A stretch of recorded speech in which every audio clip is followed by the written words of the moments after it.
Satu negeri sedang melakukan satu rompakan demografi yang akan membuat perancang bandar paling berpengalaman pun terkejut. Ia hampir sepenuhnya padang pasir. Landskap yang begitu gersang sehingga sepatutnya menghalang pertumbuhan. Tetapi dalam hanya 1 tahun, 28,000 penduduk baru mengemas barang mereka dan berpindah masuk. Lihat pada peta barat Amerika. Kebanyakan orang nampak ia sebagai perangkap maut. Tetapi ribuan keluarga melihatnya sebagai talian hayat. Arizona ada lebih banyak tanah. California ada lebih banyak wang. Utah ada lebih banyak air. Namun, kerajaan padang pasir ini sedang melonjak ke puncak carta pertumbuhan. Satu bandar yang berkilauan, satu industri yang didorong oleh maksiat. Jika anda tidak berada di sana untuk berjudi atau menonton persembahan, tiada sebab untuk berlama-lama. Kemudian, keadaan berubah. Ia adalah sebuah negeri yang tidak mempunyai laut, dengan bekalan air yang semakin berkurangan, ekonomi yang dahulunya bergantung sepenuhnya kepada pelancongan. Namun, angka-angka menunjukkan Nevada mengatasi negeri-negeri yang secara sejarahnya lebih besar dengan kelebihan permulaan yang besar. Kenapa? Untuk mengetahuinya, pandu ke timur dari Reno sepanjang ATU-90 ke Tahoe Reno Industrial Center. Ia mungkin kelihatan seperti kompleks industri biasa, tetapi yang ini, ia berbeza. Ia adalah tulang belakang rantaian bekalan Amerika. Dari satu lokasi ini, sebuah lori boleh sampai ke Seattle, Phoenix atau Los Angeles dalam masa 24 jam. Disebabkan ini, gergasi teknologi seperti Google dan Switch telah berpindah bersebelahan dengan gigafactory Tesla yang besar. Koridor ini bukan sekadar jalan asfalt yang luas terbuka. Ia adalah tulang belakang inovasi. Gudang-gudang kini menjadi hub mikro untuk robotik, inventori yang diuruskan oleh AI dan penghantaran dibantu drone. Dengan memendekkan masa transit dan mengelakkan pelabuhan yang sesak, syarikat-syarikat boleh mengurangkan kos penghantaran. Bagi pekerja, kos sara hidup jauh lebih rendah berbanding Bay Area atau Seattle. Hub teknologi boleh berkembang tanpa tekanan perumahan yang membebankan.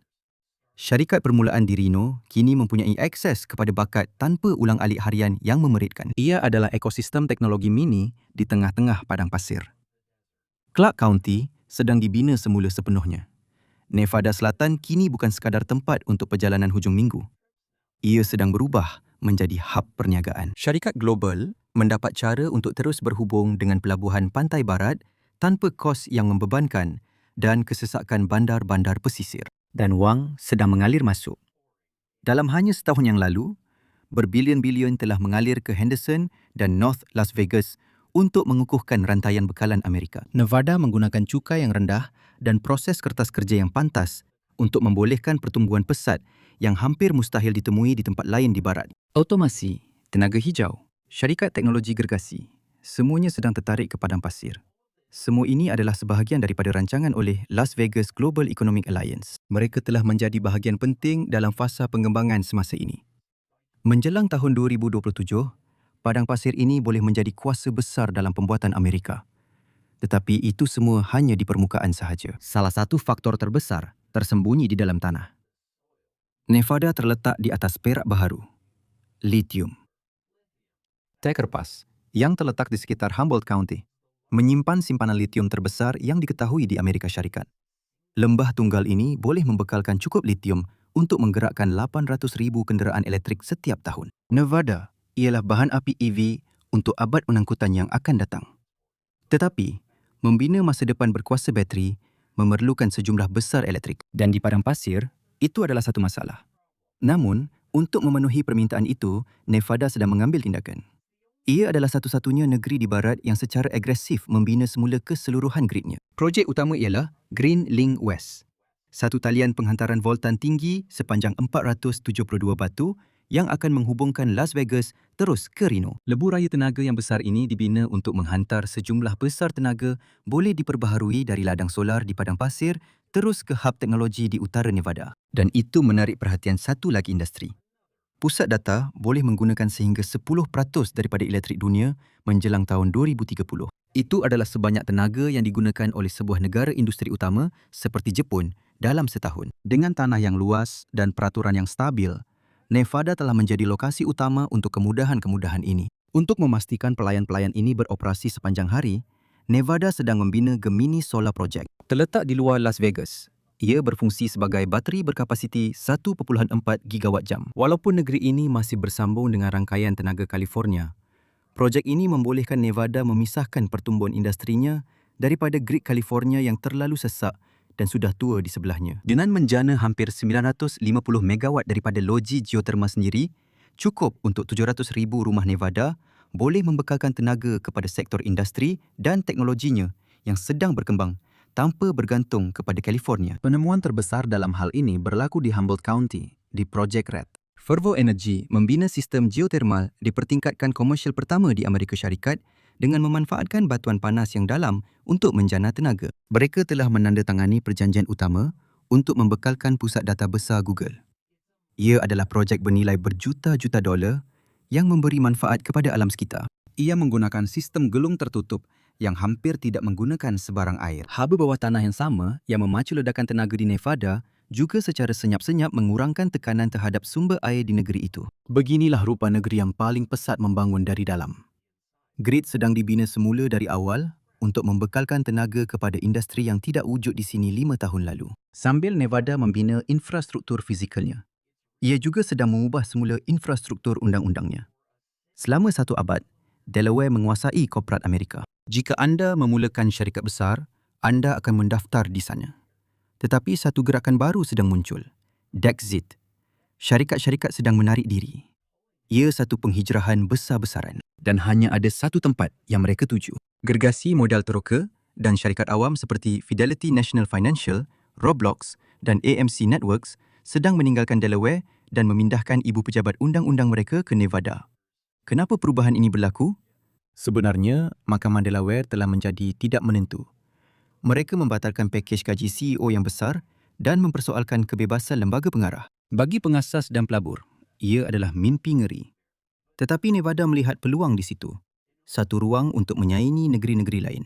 Mereka membina satu sistem yang mengembalikan kuasa kepada pemilik.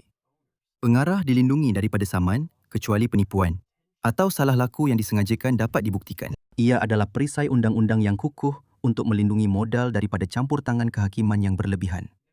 Undang-undang khas Nevada sedang menjadikan negeri itu sebagai tapak ujian besar-besaran untuk perniagaan baharu. Mereka memberi tumpuan kepada perkara seperti pinjaman berasaskan AI dan jualan digital yang sangat selamat. Perniagaan memilih Nevada kerana tiada cukai franchise dan undang-undang privasinya sangat kukuh. Namun, pemacu sebenar untuk semua pertumbuhan ini adalah wang. Lebih khusus lagi, wang modal teroka. Kerana Nevada tidak mempunyai cukai pendapatan korporat, syarikat permulaan ini boleh berkembang ke negeri lain tanpa dikenakan beban cukai negeri yang berat 2 kali. Ini menjadikan Nevada sebagai asas operasi yang ideal untuk syarikat yang ingin berkembang dengan cepat. Sementara negeri-negeri seperti California membahaskan cukai baharu ke atas golongan kaya. Kurungan cukai pendapatan Nevada bertindak seperti magnet. Dalam 5 tahun lepas, negeri ini telah menarik masuk $500 juta dalam pelaburan swasta.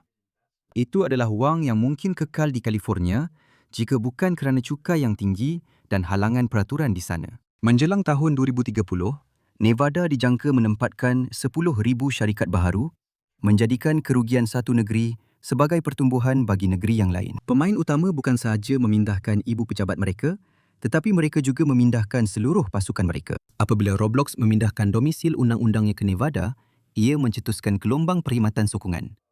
Firma guaman, perakaunan dan firma pengambilan pekerja turut mengikutinya. Nevada adalah medan ujian, membiayai syarikat permulaan AI yang mungkin tidak akan wujud atau bertahan di pasaran pesisir. Delaware membina dominasinya selama lebih 1 abad. Nevada mengambil sebahagian daripadanya hanya dalam masa 5 tahun. Kepantasan itulah yang menjadikan Nevada berada di puncak carta pertumbuhan. Dan ingat, jika anda suka penerokaan geografi seperti ini, pastikan anda tekan butang langgan. Dengan cara itu, anda boleh menjadi orang pertama yang tahu apabila Nevada menambah sebuah lagi bandar. Tetapi ada satu cabaran dalam semua ini yang boleh menghentikan negeri ini serta-merta, iaitu air. Inilah hujah utama yang digunakan oleh setiap pengkritik. Nevada akan kehabisan air. Pada masa ini, Tasik Mid berada pada kira-kira 34% kapasiti dan kekurangan tahap 1 telah pun diisytiharkan. Secara teorinya, Nevada sepatutnya sedang merana. Sebaliknya, ia semakin maju. Kenapa? Kerana negeri ini menguruskan air seperti aset kewangan. Strategi ini merupakan bahagian penting dalam kisah pertumbuhan Nevada dan orang ramai di seluruh Amerika Syarikat mula mengambil perhatian. Nevada telah menjadi peneraju dunia dalam kitar semula air gelung tertutup. Hampir setiap galon yang digunakan di dalam rumah sama ada di sinki, pancuran mandi atau mesin basuh pinggan, akan dikitar semula, dirawat mengikut piawaian air minuman dan dikembalikan ke tasik mik. Ini memberikan negeri itu kredit pulangan. Untuk setiap galen yang mereka kembalikan, mereka mendapat satu lagi. Ini telah membawa kejayaan besar untuk Nevada. Nevada Selatan menggunakan 48% kurang air setiap orang berbanding 20 tahun lalu, walaupun populasinya meningkat dengan mendadak.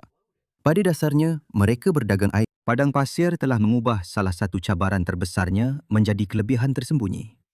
Kecekapan ini tidak dapat ditandingi oleh negeri-negeri pesaing. Namun begitu, jika paras air Sungai Colorado turun lebih cepat daripada jangkaan jurutera, sistem ini juga boleh didorong ke tahap kritikal. Dengan takungan tenaga geoterma yang belum diterokai masih tersimpan di bawah permukaan, geologi unik Nevada bukan sahaja memacu pertumbuhan. Ia adalah penyelesaian yang sudah tersedia untuk cabaran sumber paling sukar di padang pasir.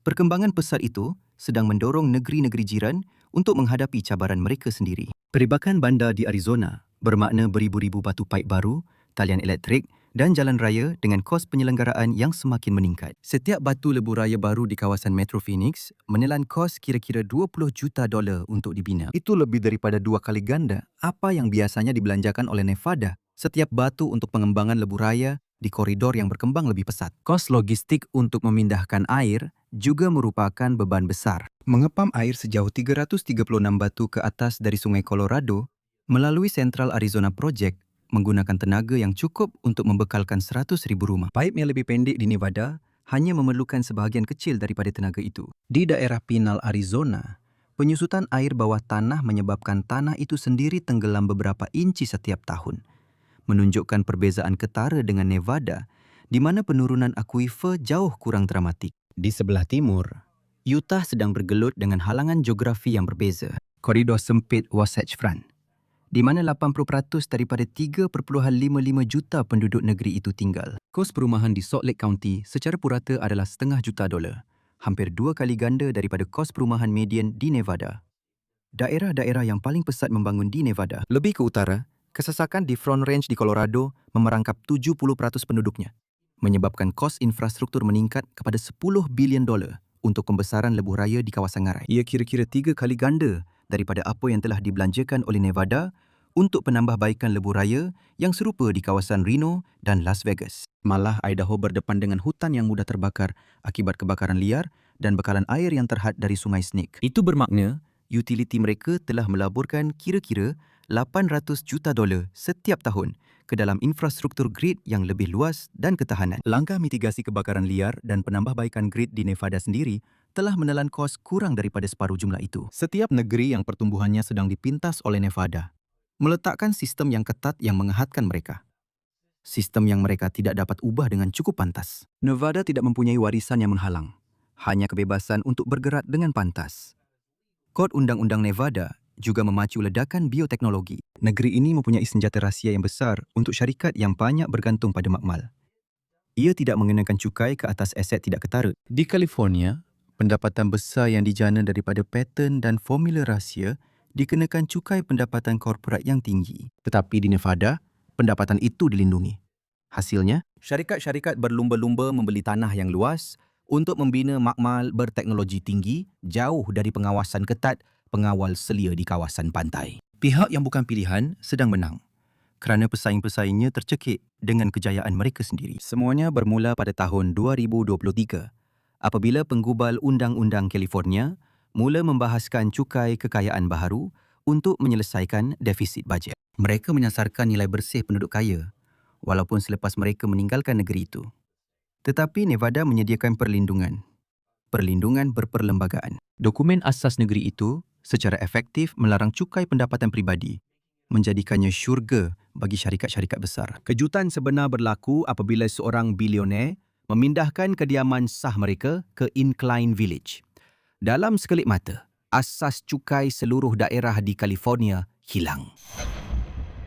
Nevada menyerap kekayaan itu tanpa membina satu pun program sosial yang mahal untuk menariknya. Mereka hanya tidak campur tangan. Ini adalah kelebihan daya saing yang Undang-Undang Cukai California tidak pernah jangka. Tetapi, cukai kekayaan hanyalah satu simptom bagi sebuah negeri yang sedang menghadapi krisis. Keluarga keras pertengahan yang berpendapatan 6 angka terpaksa membelanjakan hampir separuh gaji mereka untuk sewa rumah. Di San Diego dan kawasan Teluk, sebuah rumah biasa kini berharga lebih daripada $1 juta. Dan itu pun anggaran yang agak rendah. Sedangkan harga rumah median di Nevada hanya $250,000 satu dekad lalu. Hari ini, sebuah keluarga dari California boleh menjual banglo sempit mereka dengan harga $1,1 juta dan membeli rumah 2 kali ganda saiznya di Nevada dengan harga $500,000. Itu adalah cek equity $600,000, terus masuk ke bank dan menunjukkan lonjakan kekayaan yang mengalir keluar dari California. Tidak hairanlah orang ramai berpindah. 47% daripada semua pendatang baru ke kawasan Las Vegas datang dari California. Mereka membawa kekayaan, kemahiran dan cita-cita bersama mereka. Nevada bukan sahaja mengalu-alukan mereka, malah memberikan mereka dunia cukai yang benar-benar baru untuk diterokai. Tetapi negeri emas itu sedang berantakan dalam cara lain yang jarang dihargai sepenuhnya. Kebakaran hutan kini menjadi bencana tahunan, memaksa pemindahan, memusnahkan rumah dan meningkatkan kos insurans. Ini menjadikan pelindungan hampir mustahil untuk keluarga kelas pertengahan. Gangguan bekalan elektrik bergilir-gilir melanda hub teknologi utama dan pusat bandar, menjejaskan produktiviti perniagaan dan menjadikan pengembangan berisiko. Selain tenaga, California berdepan dengan labirin peraturan. Undang-undang alam sekitar, buruh dan penzonaan sering menyebabkan kelewatan bertahun-tahun untuk projek pembinaan dan infrastruktur, menyekat inovasi sebelum ia bermula. Kini, syarikat-syarikat berdepan dengan satu paradoks. Adakah mereka kekal dan menanggung kos overhead serta ketidakpastian yang besar? Atau adakah mereka keluar dan berisiko kehilangan kedudukan pasaran mereka? Ramai yang memilih pilihan kedua. Pada masa yang sama, kekayaan dan bakat sedang bergerak ke utara dan timur. Jurutera paling cemerlang di lembah Silikon sedang mencari perumahan yang mampu milik, cukai yang lebih rendah dan kelulusan permit perniagaan yang lebih cepat. Perkara-perkara yang California tidak lagi dapat tawarkan dengan pasti. Kru produksi Hollywood sedang meninggalkan negeri itu untuk negeri-negeri yang lebih murah. Prosesnya lebih cepat dan lebih mudah dijangka. Usahawan pula melarikan diri daripada gabungan cukai dan ketidakpastian mahkamah. Pengaliran keluar tenaga pakar saja merupakan satu gempa bumi ekonomi yang senyap dan hanya sedikit orang di luar negeri yang sedar ketika ia sedang berlaku. Tetapi anda tidak boleh mengimport 28,000 orang setahun tanpa merosakkan beberapa perkara. Nevada sedang mengimport kekayaan, tetapi juga mengimport permintaan untuk perkhidmatan yang bajet semasa hampir tidak dapat tampung. Dan keadaan ini semakin tidak terkawal dengan cepat. Daerah sekolah terlalu terbeban. Daerah sekolah di Clark County ialah yang kelima terbesar di negara ini dan sedang menghadapi kekurangan guru yang besar. Di Las Vegas dan Reno, pekerja perkhidmatan yang memperoleh $20 sejam semakin tidak mampu untuk tinggal di sana. Kesan limpahan dari California telah menyebabkan harga melonjak begitu tinggi sehingga orang yang bekerja di kasino pun tidak mampu tinggal dalam jarak 50 batu dari tempat kerja mereka. Ini adalah ancaman terbesar kepada pertumbuhan Nevada.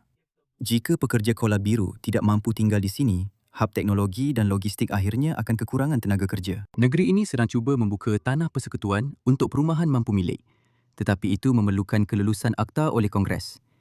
Ia adalah perlumbaan mengejar masa. Krisis perumahan dapat dilihat dengan jelas.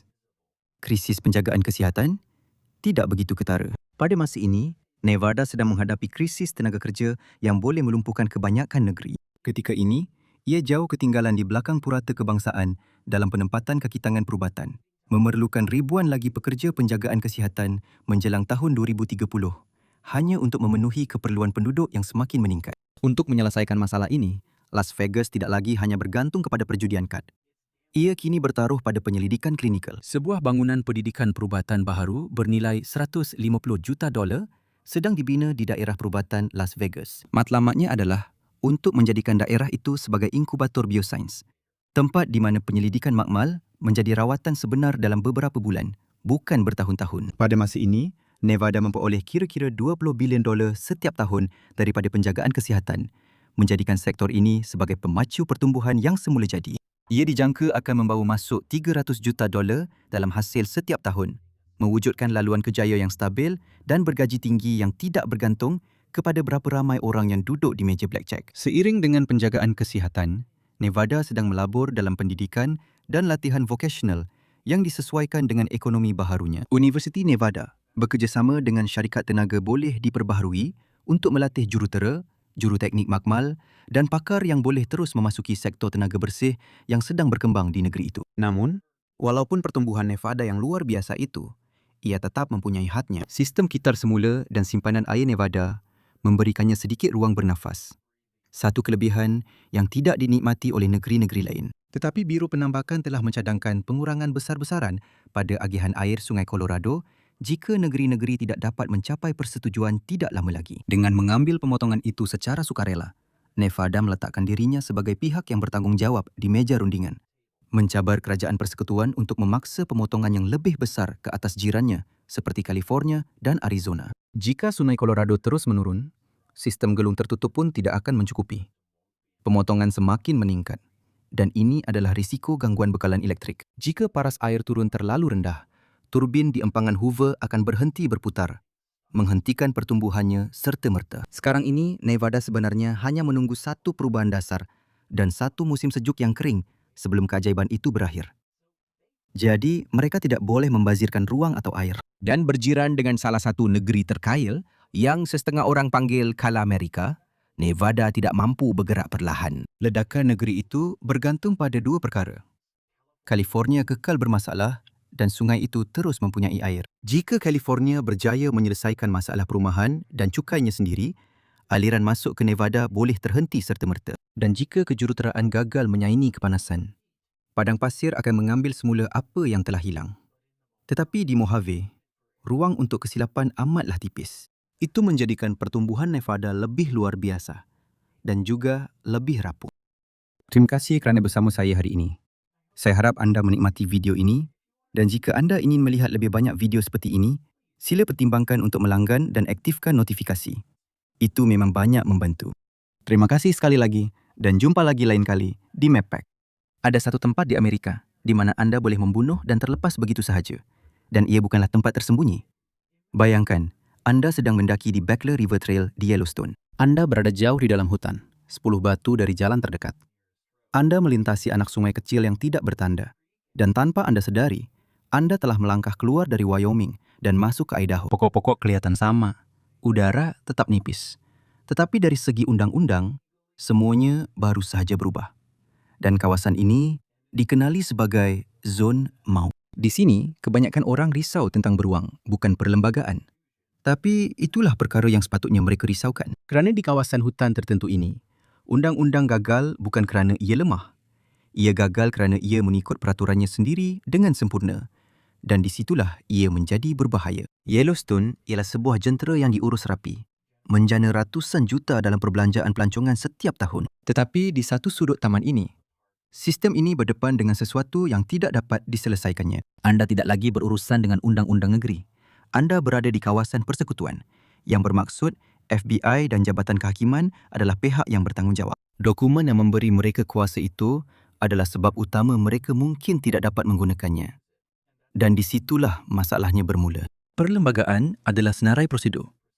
Apabila prosedur-prosedur itu tidak dapat diikuti, keadilan akan terhenti. Dan di sini, salah satu prosedur itu menjadi mustahil. Kenapa undang-undang gagal di sini? Biasanya, daerah mengikut sempadan negeri. Oregon kekal di Oregon. Florida kekal di Florida. Tetapi Yellowstone berbeza kerana ia merangkumi 3 negeri berbeza. Wyoming, Montana dan Idaho, Kongres mengambil jalan pintas. Ia nampak mudah, memang. Tetapi keputusan itu mencipta satu masalah yang tidak disedari sesiapa selama lebih 1 abad. Pindaan ke-6 menyatakan seorang tertuduh berhak mendapat perbicaraan oleh juri yang tidak berat sebelah dari negeri dan daerah di mana jenayah itu berlaku. Satu perkataan sangat penting di situ. Dan ia tidak menyebut atau ia menyebut dan. Perkataan kecil itulah yang menjadi masalah. Kerana jika jenayah persekutuan berlaku di sudut Idaho, di Yellowstone, juri anda mesti diambil daripada orang yang tinggal di Idaho dan juga daerah persekutuan Wyoming, yang sebenarnya tidak wujud. Zon maut di Yellowstone yang terletak di Idaho mempunyai populasi sifar. Tiada rumah, tiada hotel, tiada penduduk. Ia adalah kawasan yang lebih kurang sebesar Washington DC, terpencil, tidak bertanda dan tidak dapat dibezakan daripada kawasan lain di taman itu, yang bermaksud tiada juri. Bukan dari Idaho, bukan dari Wyoming. memang tiada sesiapa yang boleh dipanggil secara sah untuk bertugas sebagai juri. Jika anda tidak dapat membentuk juri untuk satu jenayah serius, anda langsung tidak boleh meneruskan perbicaraan itu. Ia adalah satu kelompongan undang-undang yang sah sepenuhnya, tersembunyi di dalam salah satu taman negara paling terkenal di Amerika. Perangkap ini hanya menjerat kesalahan yang paling serius. Saman laju, berkemah secara haram, tiada masalah. Hakim boleh uruskan itu. Tetapi apa-apa kesalahan yang membawa hukuman penjara lebih 6 bulan, perlembagaan menjamin perbicaraan oleh juri. Jadi di sini, mereka tidak boleh meneruskan secara sah. Undang-undang itu sendiri satu-satunya penghalang antara jenayah dengan hukuman. Seorang pemburu haram dengan senapang berkuasa tinggi atau seseorang yang melarikan diri dari negeri lain. Setiap rancangan, setiap langkah dilakukan dengan mengetahui undang-undang tidak boleh mengejar. Dalam kekosongan ini, peraturan keadilan biasa lenyap, digantikan dengan logik aneh ketidakmungkinan prosedur. Ia bukan kecacatan dalam sistem. Ia adalah noktah penuh. Selama lebih 100 tahun, masalah ini tidak disedari. Kemudian, seorang profesor undang-undang bernama Brian Colt menemuinya. Pada tahun 2004, beliau hanya mengkaji pindaan ke-6 dan cara daerah persekutuan dilukis di atas peta. Tetapi kemudian, beliau menyedari sesuatu yang mustahil. Garis-garis itu meluas ke Montana dan Idaho, menjadikan pembentukan juri di sana satu kemustahilan dari segi perlembagaan. Beliau tidak teruja. Beliau berasa neri. Ia adalah satu tempat di mana perlembagaan memerlukan sesuatu yang secara fizikal tidak boleh berlaku. Hanya sedikit negara lain yang membenarkan kelompongan undang-undang seperti ini wujud di dalam taman negara. Di Kanada, sebagai contoh, taman negara berada di bawah bidang kuasa wilayah atau persekutuan.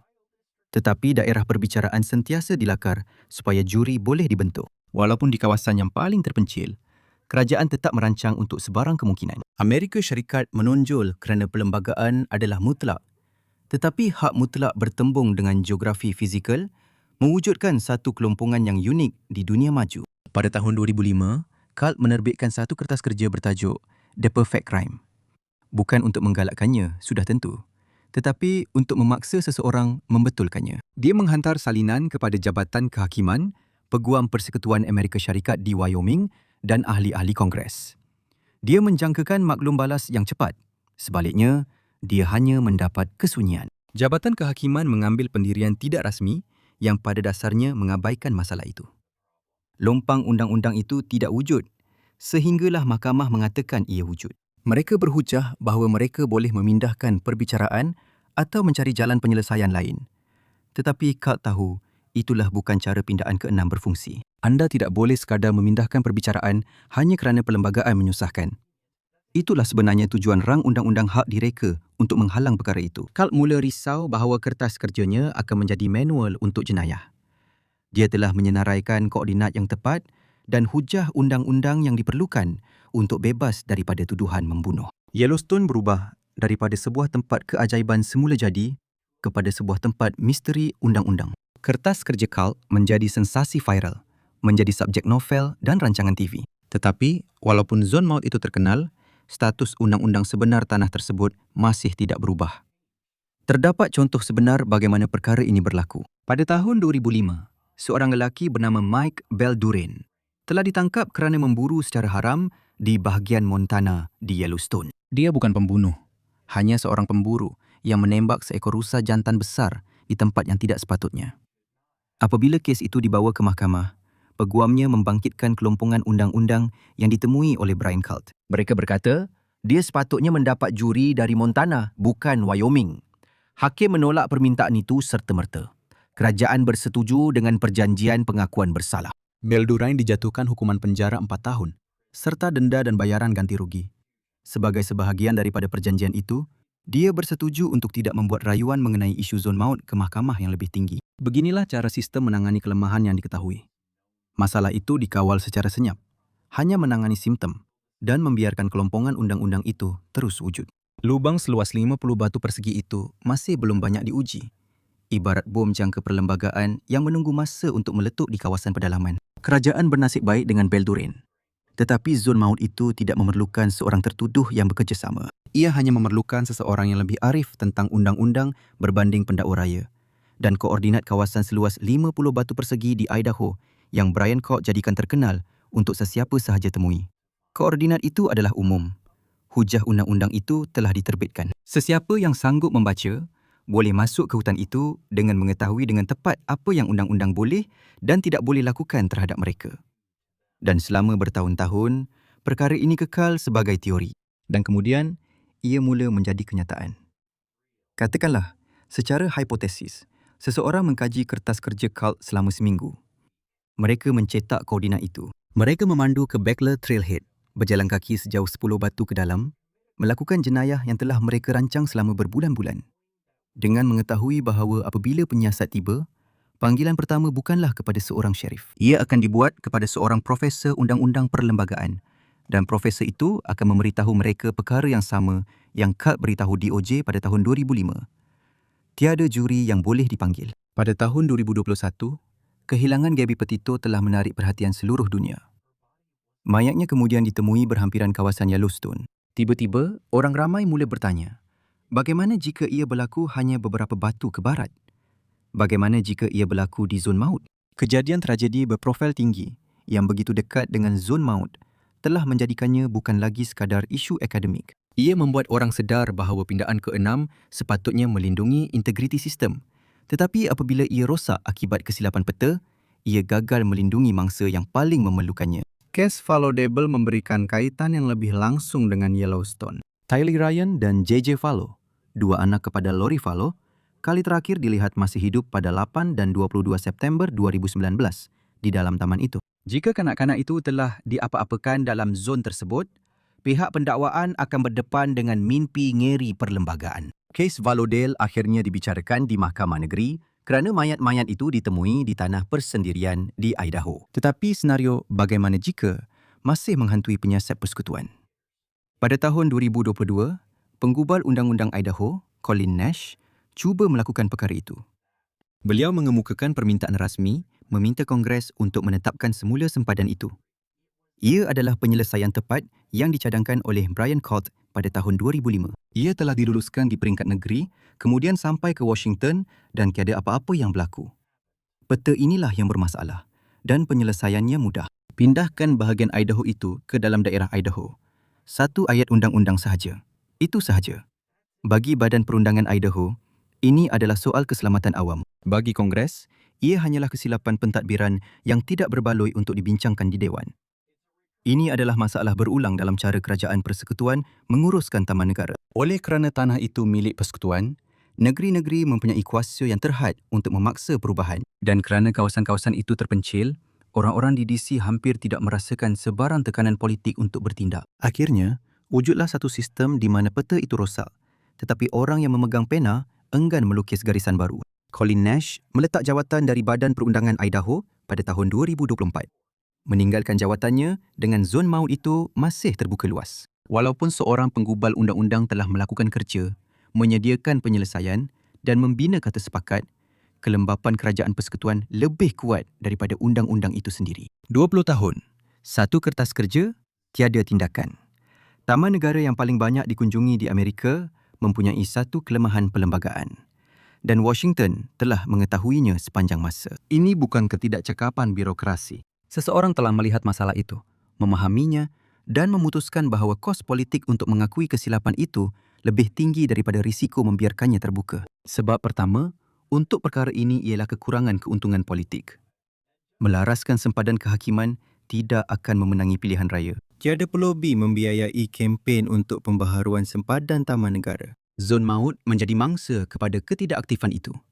Satu jurang kekal dalam perlindungan undang-undang yang menunggu orang yang salah terserempak dengannya. Sebab kedua adalah lebih sinis, iaitu ketakutan untuk mengakui kesilapan. Jika Kongres meluluskan undang-undang untuk membetulkan zon maut Idaho, mereka secara tidak langsung mengakui undang-undang itu telah cacat selama lebih daripada satu abad. Mereka mengakui bahawa Brian Colt betul pada tahun 2005 dan mereka memilih untuk mengabaikannya. Dalam politik, mengakui kegagalan jangka panjang selalunya dirasakan lebih berisiko daripada membiarkannya berlarutan. Selagi tiada sesiapa yang benar-benar dibebaskan atas sebab teknikal, Kongres boleh terus berpura-pura bahawa ini hanyalah satu hipotesis sekolah undang-undang. Mereka mempertaruhkan keselamatan awam demi melindungi reputasi sendiri, dengan harapan masa akan tamat sebelum bom itu meletup. Pindaan ke-6 hanya sekuat mana peta itu membenarkannya. Jika penggubal undang-undang boleh mengabaikan satu lubang di taman negara paling ikonik, apakah lagi kekurangan lain yang wujud dalam sistem ini? Kesalahan yang sama dilakukan Satu Batu. Jauhnya membawa akibat undang-undang yang sangat berbeza. Perlembagaan tidak mengetahuinya, tetapi peta mengetahuinya. Di Yellowstone, undang-undang adalah bersyarat.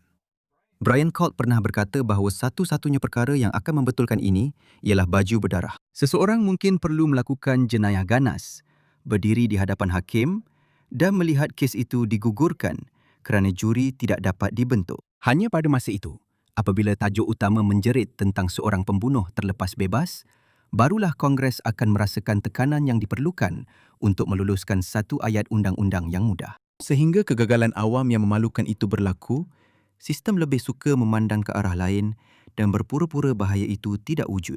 Mereka sedang menunggu satu tragedi untuk memberikan perlindungan politik yang mereka perlukan untuk menjalankan tugas mereka. Menganggap kesilapan berusia 132 tahun itu seperti ia hanyalah satu kesulitan kecil. Pindaan ke-6 masih lumpuh di sebahagian kecil Idaho itu. Ia kekal sebagai satu amaran untuk semua rakyat Amerika. Jika satu kelemahan yang begitu jelas boleh wujud di salah satu taman negara yang paling dipantau dan terkenal, apa lagi yang mungkin tersembunyi dalam sistem yang kita anggap sudah semestinya? Lintasan anak sungai di jejak Beckler itu masih kelihatan sama.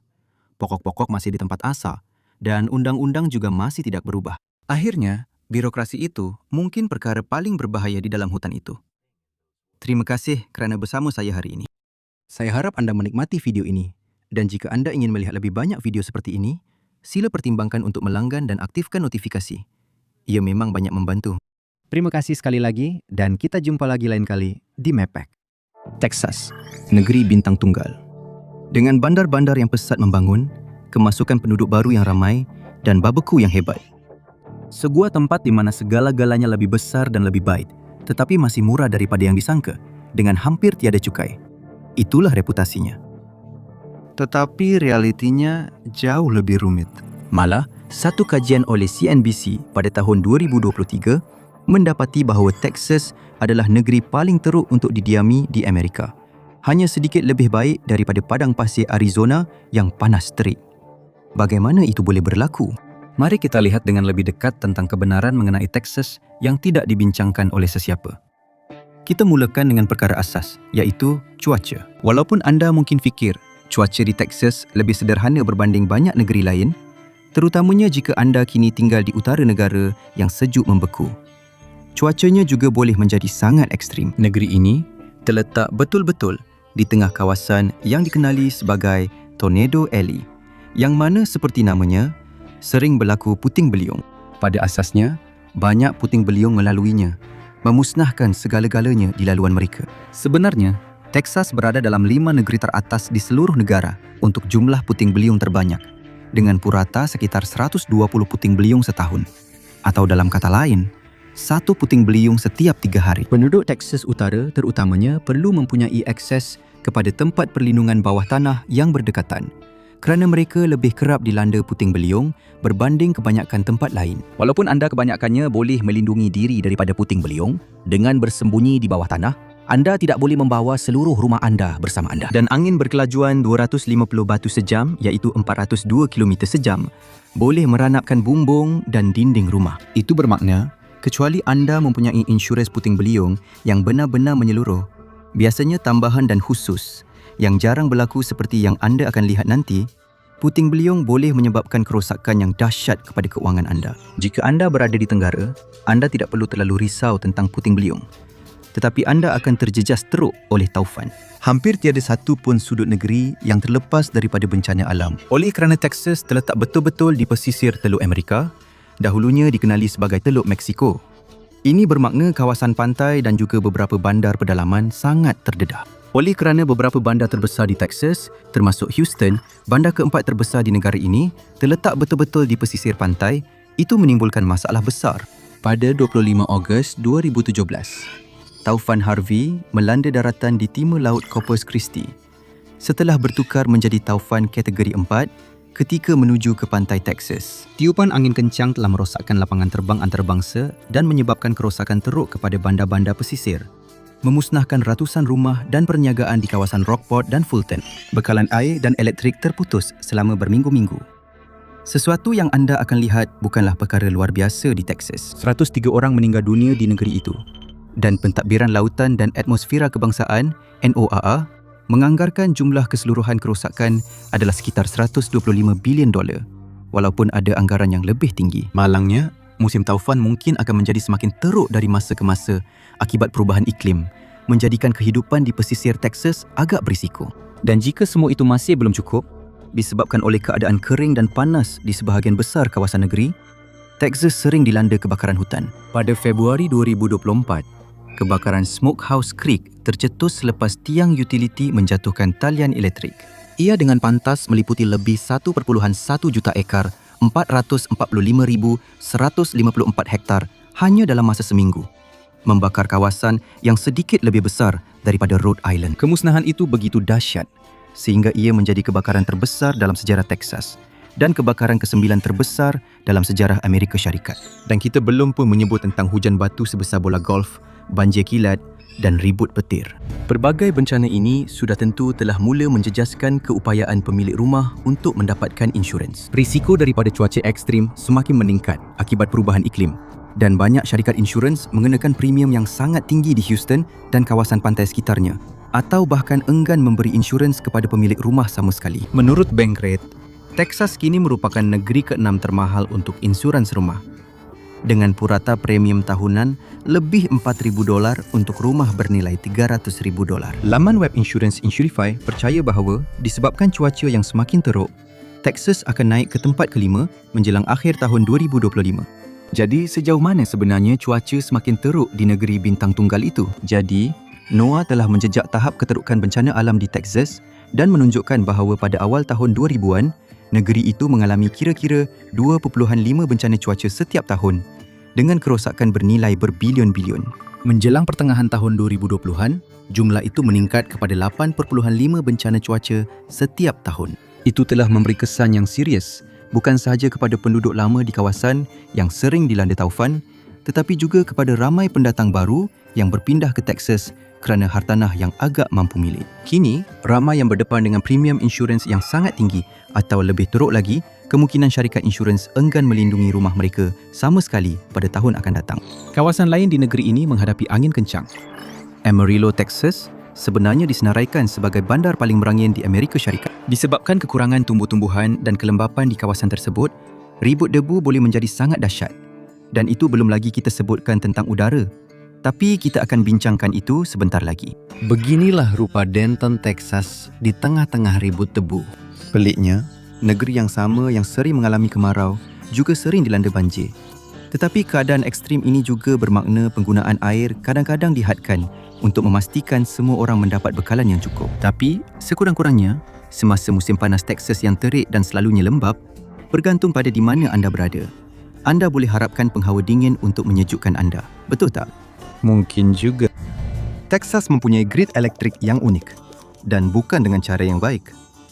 Ia kebanyakannya terputus dari seluruh Amerika Syarikat, satu keputusan yang berpunca daripada semangat kemerdekaan Texas yang kuat, yang nampaknya turut meliputi talian elektrik. Bagi mereka yang tidak biasa dengan sebab Texas begitu taksub dengan kemerdekaan, berikut sedikit sejarah.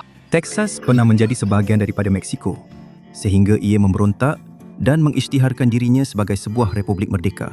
Ia kekal sebagai sebuah negara berdaulat selama hampir 1 dekad, dari 2 Mac 1836 hingga 19 Februari 1846. pemisahan masih menjadi isu yang sering dibangkitkan oleh sesetengah ahli politik dan rakyat Texas Apabila politik persekutuan nampaknya tidak memihak kepada mereka.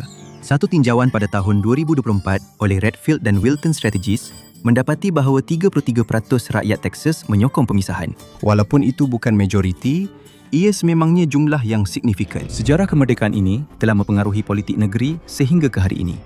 Kerana rakyat Texas sering merasakan mereka mahu mengurus hal sendiri tanpa banyak campur tangan daripada kerajaan persekutuan. Frasa "Don't tread on me" sering digunakan dalam protes politik untuk menandakan perasaan kemerdekaan Texas. Namun, ia juga telah menyebabkan Texas ingin mengekalkan banyak kawalan terhadap urusan mereka sendiri, termasuk tetapi tidak terhad kepada penjanaan kuasa mereka. Malangnya, grid kuasa Texas sering gagal apabila ia paling diperlukan.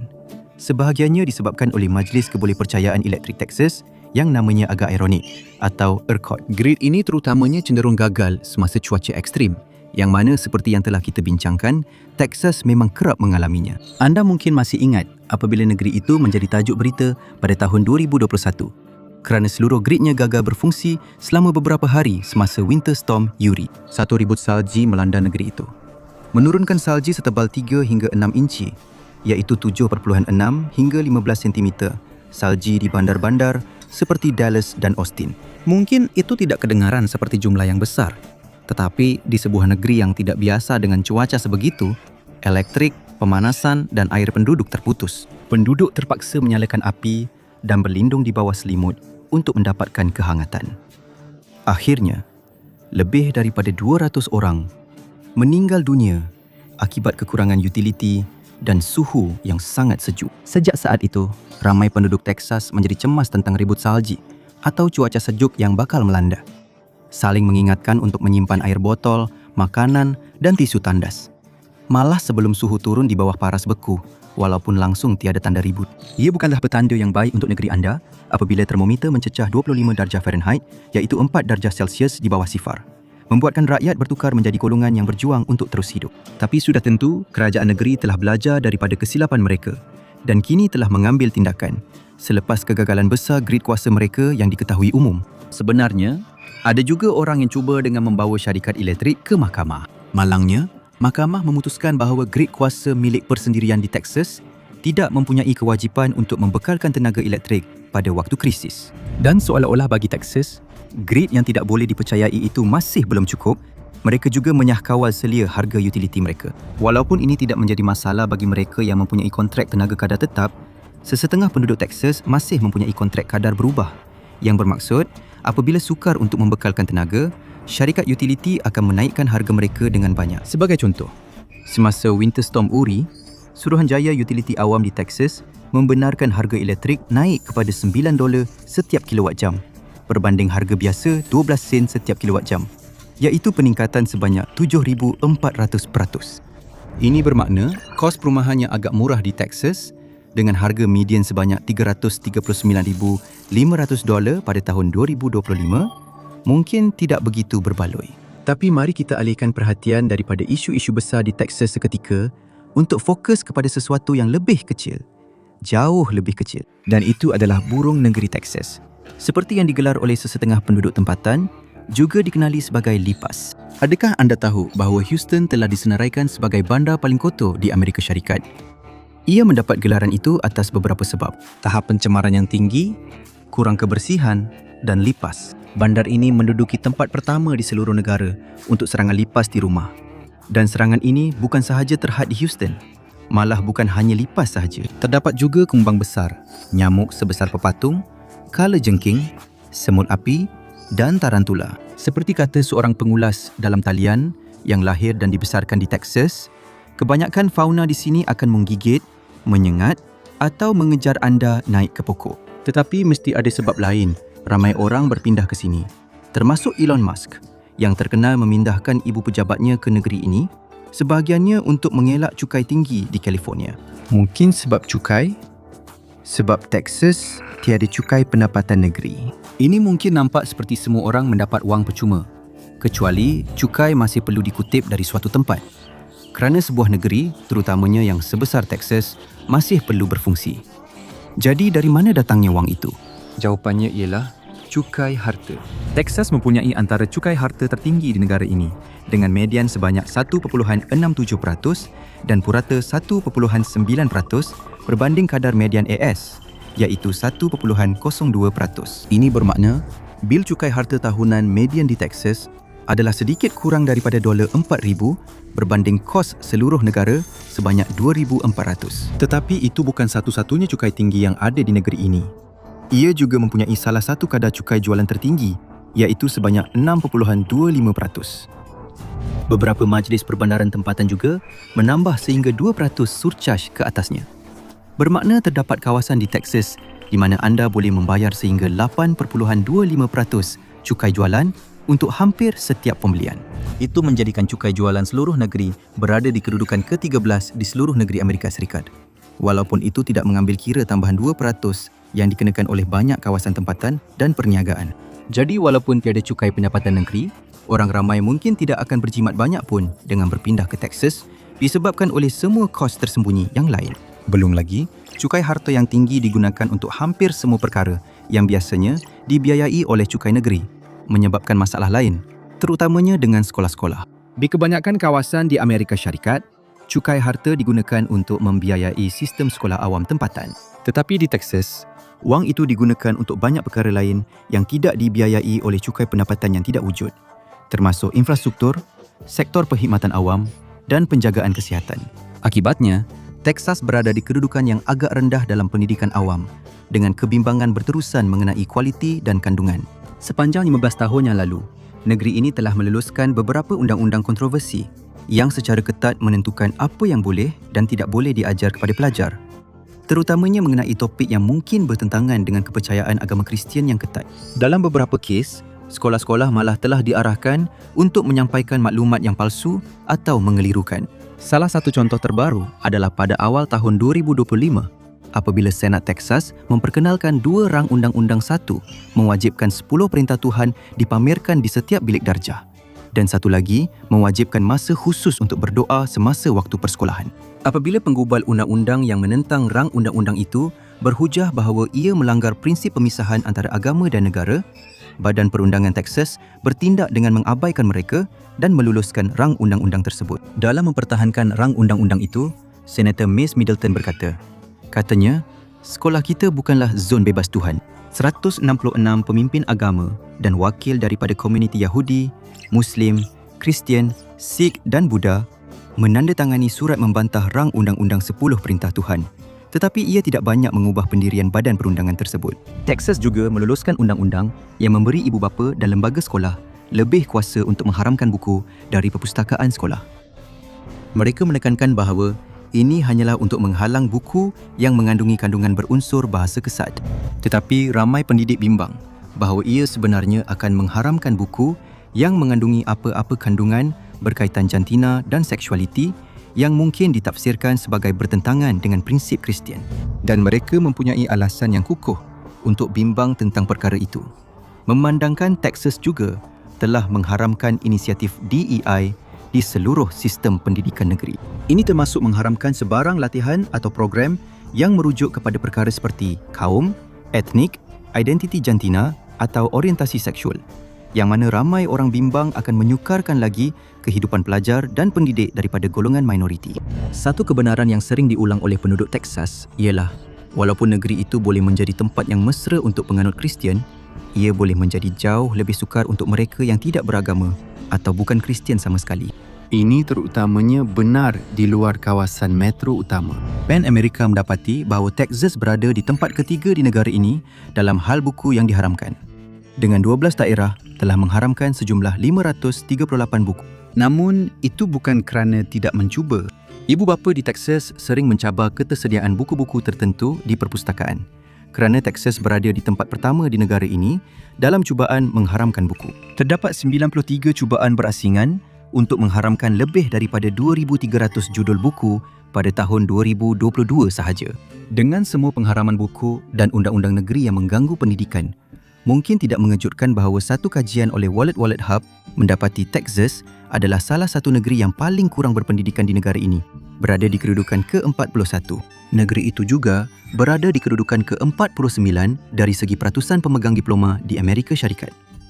Walaupun ibu bapa mempunyai pilihan untuk menghantar anak mereka ke sekolah piagam atau sekolah swasta adalah mahal, dengan purata yuran tahunan sekitar $11,000 dan yuran yang jauh lebih tinggi di bandar-bandar utama seperti Dallas dan Houston. Jadi, sekolah-sekolah ini sebenarnya hanya boleh diakses oleh golongan kelas pertengahan atas dan golongan kaya di Texas, mewujudkan jurang besar antara yang kaya dan miskin dalam siapa yang mampu dan tidak mampu mendapatkan pendidikan yang baik. Sekolah piagam adalah percuma, tetapi mempunyai masalah mereka sendiri, iaitu sekolah-sekolah ini nampaknya tidak bertahan lama. Antara tahun 2020 dan 2022, sebanyak 55 sekolah piagam di Texas telah ditutup.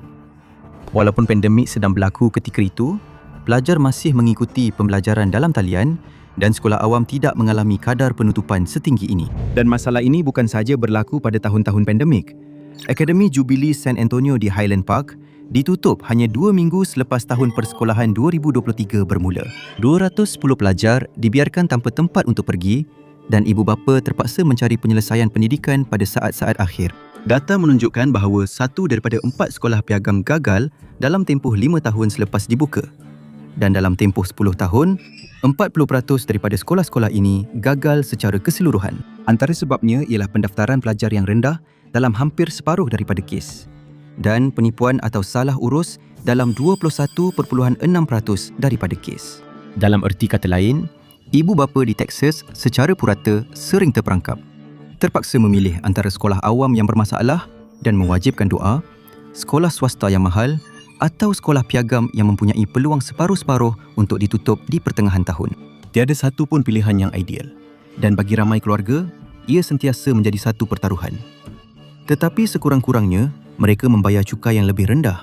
Apapun yang rakyat Texas berjaya jimatkan dalam cukai, mereka mungkin akhirnya perlu membayarnya melalui kos penjagaan kesihatan. Texas mempunyai bilangan penduduk tanpa insurans yang sangat tinggi, dengan 21.7% orang dewasa tidak mempunyai insurans kesihatan pada tahun 2023. Itu berbanding purata AS sebanyak 11%. Ini menjadikan Texas sebagai negeri dengan peratusan penduduk tanpa insurans tertinggi di negara ini. Jadi secara logiknya, negeri itu memilih untuk tidak memperluaskan Medicare untuk meliputi mereka. Sesuatu yang berlaku apabila sesebuah negeri tidak suka cukai. Jika anda merancang untuk berpindah, anda lebih baik bersedia untuk membayar pelan insurans swasta yang baik atau mendapatkannya melalui pekerjaan anda. Anda boleh pergi ke salah satu hospital awam negeri itu sebagai alternatif. Tetapi penjagaan kesihatan awam di Texas berada di kedudukan ke-42 daripada 50 negeri pada tahun 2020. Jadi, ia mungkin bukan pilihan terbaik juga. Tidak mengejutkan kerana mereka tidak mendapat banyak hasil daripada cukai. Jadi, ramai orang di Texas jelas tidak mempunyai akses penjagaan kesihatan yang baik. Dan itu bukan keadaan yang baik kerana kesihatan di Texas memang tidak begitu baik. Masalah pertama ialah kualiti udara yang agak mengejutkan bagi sebuah negeri yang mempunyai kawasan terbuka yang begitu luas. Texas adalah pusat industri minyak dan gas di Amerika Syarikat dan banyak tempat yang bergantung kepada industri-industri tersebut. Terutamanya di Texas Barat, tersenarai sebagai antara bandar paling tercemar di negara ini. Bagi mereka yang menghidap asma dan masalah pernafasan lain, tinggal di Texas, terutamanya di Texas Barat, adalah sukar. 2.3 juta orang di Texas tinggal dalam jarak setengah batu atau 0.8 km dari operasi minyak dan gas, menghamburkan lebih daripada 8,500 tan, iaitu 7.7 juta kilogram pencemaran ke udara, termasuk bahan seperti benzena, formaldehyde, metana dan banyak lagi. Sebahagian besar kawasan barat Texas, termasuk kebanyakan daerah di sekitar Odessa dan Midland, mempunyai risiko kanser yang melebihi tahap kebimbangan EPA.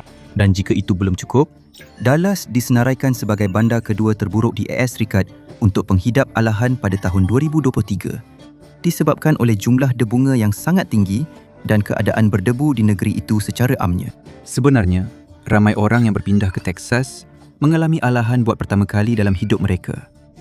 Dan ada perkara yang jauh lebih berbahaya untuk dibimbangkan daripada bersin, seperti kanser. Di Odessa, sebagai contoh, yang kebanyakannya dibangunkan untuk pekerja industri minyak, jumlah pencemaran di udara sangat mencengangkan.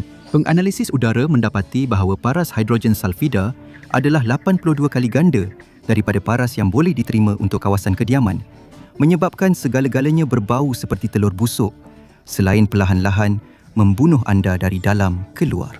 Malah, penduduk sangat dinasihatkan untuk tidak minum air tersebut. Tetapi itu bukan satu-satunya masalah di Texas. Ia mungkin tidak mengejutkan, mempunyai beberapa bandar yang paling tidak sihat di negara ini. Pada tahun 2023, negeri itu mempunyai kadar obesiti sebanyak 35.5%, yang bukanlah yang terburuk di negara ini, tetapi juga jauh daripada yang terbaik, meletakkannya di kedudukan ke-18 di seluruh negara. Pada tahun 2021, negeri itu juga berada di kedudukan ke-18 di seluruh negara untuk kadar kematian yang disesuaikan mengikut umur. Penduduk tempatan juga mempunyai insiden penyakit jantung hampir 4% lebih tinggi berbanding populasi umum Amerika Syarikat. Kekurangan akses kepada penjagaan kesihatan digabungkan dengan kawasan yang kurang akses kepada makanan sihat, masakan yang berasaskan daging, pencemaran alam sekitar dan budaya kereta yang kuat yang menyebabkan orang ramai menjalani gaya hidup yang agak tidak aktif telah menyebabkan jangka hayat yang agak pendek di Texas. Penduduk hidup secara purata selama 76.5 tahun berbanding purata Amerika Syarikat iaitu 77.4 tahun. Bercakap tentang budaya kereta, ada satu perbelanjaan yang kebanyakan orang Texas tidak dapat elakkan, iaitu memiliki kereta dan membayar minyak. Walaupun di bandar besar seperti Houston dan Dallas, pilihan pengangkutan awam adalah terhad. Akibatnya, 93% isi rumah di Harris County, di mana terletaknya Houston, dan 95.4% di Dallas memiliki kereta, menjadikan mereka antara kawasan pemilikan kereta tertinggi di mana-mana kawasan metro di Amerika Syarikat. Sebaliknya, kawasan metropolitan utama seperti Chicago dan Washington DC hanya mempunyai 72.5% dan 62.7% pemilikan kereta. Itu bukan disebabkan oleh perbezaan pendapatan antara bandar-bandar tersebut. Sebaliknya, ia menonjolkan ketidakmampuan untuk bergerak di Dallas dan Houston tanpa kenderaan. Oleh kerana Texas, kebanyakannya dibangunkan selepas kereta mula digunakan secara meluas, malah bandar-bandar besarnya juga sangat berpusatkan kereta. Walaupun anda boleh bergerak dengan bas, ia bukanlah perkara yang paling mudah untuk dilakukan di kawasan metro yang luas di negeri ini. Kereta api bawah tanah tidak wujud dan sistem rel ringan yang berkhidmat di kawasan seperti Houston dan Austin tidak menarik minat terlalu ramai penduduk tempatan. Berita baiknya ialah harga minyak di Texas biasanya agak murah kerana negeri ini menghasilkan banyak minyak secara tempatan. Harga purata di pam ialah $2.76 segelin berbanding purata kebangsaan sebanyak $3.18 setakat akhir Mei 2025. Berita buruknya ialah rakyat Texas masih menggunakan banyak minyak sehingga apa-apa penjimatan di pam boleh hilang dengan cepat disebabkan masa yang dihabiskan dalam kesesakan lalu lintas atau memandu jarak jauh. Dan lupakan tentang berjalan kaki sebagai alternatif. Di banyak kawasan kejiranan bandar besar, hampir mustahil untuk bergerak dengan berjalan kaki. Kawasan bandar dan pinggir bandar sangat berpusatkan kereta, sehingga untuk melintas jalan utama pun mungkin memerlukan berjalan ratusan kaki hanya untuk mencari persimpangan yang selamat. Malah, ada setengah jalan utama langsung tidak mempunyai laluan pejalan kaki. Belum lagi, memandangkan Texas adalah negeri kedua terbesar di negara ini, jarak dari satu tempat ke tempat lain selalunya sangat jauh. Jadi, orang Texas memang memerlukan kereta. Dan sebaiknya yang boleh mengharungi keadaan cuaca yang teruk serta jalan yang kurang baik di kawasan pedalaman untuk bergerak di seluruh negeri. Seperti yang anda boleh bayangkan, di bandar-bandar besar di mana satu-satunya pilihan untuk bergerak adalah dengan kereta, lalu lintas di tempat seperti Houston, Austin dan Dallas boleh menjadi sangat sesak.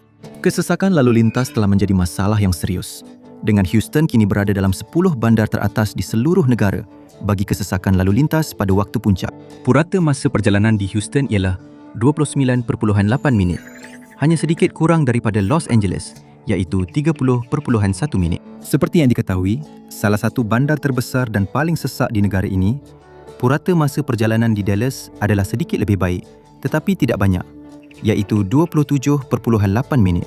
Walaupun kerajaan negeri dan bandar memberi jaminan kepada rakyat Texas bahawa mereka sedang berusaha untuk inisiatif pengangkutan awam yang hebat, kebanyakan rakyat Texas mahu melihatnya terlebih dahulu sebelum mempercayainya.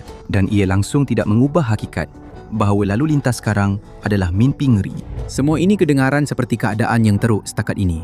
Jadi kenapa penduduk tidak melakukan apa-apa mengenainya? Sudah tentu mereka boleh mengundi untuk perubahan yang mereka percayai. Ramai orang Texas berasa sangat selesa dengan keadaan sekarang.